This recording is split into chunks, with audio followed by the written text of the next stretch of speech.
আসসালামু আলাইকুম। আজকের নিউজে আপনাদের সকলকে স্বাগতম। সেমিফাইনালে ফ্রান্স বিশ্বকাপ 2026 কোয়ার্টার ফাইনালে 2-0 গোলে মরক্কোকে হারিয়ে সেমিফাইনালে ফ্রান্স। বিশ্বকাপ 2026 এর কোয়ার্টার ফাইনালের মুখোমুখি হয়েছিল শক্তিশালী ফ্রান্স এবং লড়াকু মরক্কো। শুরু থেকেই ম্যাচটি ছিল উত্তেজনা, গতি এবং রোমাঞ্চ ভরপুর। ম্যাচের শুরু থেকেই দুই দলই আক্রমণাত্মক ফুটবল খেলতে থাকে। মরক্কো সাহসী ফুটবল উপহার দিলেও ফ্রান্স ছিল আরো সংগঠিত ও কার্যকর। মাঝমাঠের দখলে নিয়ে ফ্রান্স ধীরে ধীরে ম্যাচের নিয়ন্ত্রণ নিজেদের হাতে তুলে নেয়। দারুণ আক্রমণের ধারাবাহিকতায় ফ্রান্স প্রথম গোল করে এগিয়ে যায়। এরপর তারা আক্রমণ চালিয়ে যায় এবং দ্বিতীয় গোল করে ম্যাচে শক্ত অবস্থান তৈরি করে। মরক্কো কয়েকটি সুযোগ তৈরি করলেও ফ্রান্সের রক্ষণভাগ ছিল দুর্দান্ত।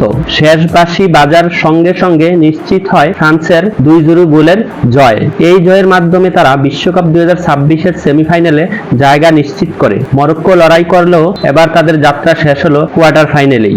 আপনার মতে এবার কি ফ্রান্স বিশ্বকাপের শিরোপা জিততে পারবে, নাকি সেমিফাইনালে অপেক্ষা করছে আরো কঠিন চ্যালেঞ্জ? আপনার মতামত কমেন্টে জানান। পোস্টটি ভালো লাগলে লাইক, শেয়ার এবং ফলো করতে ভুলবেন না। সঠিক খবর সবার আগে। নাজমুল হোসেন, গোলাম রাব্বি। ধন্যবাদ সকলকে।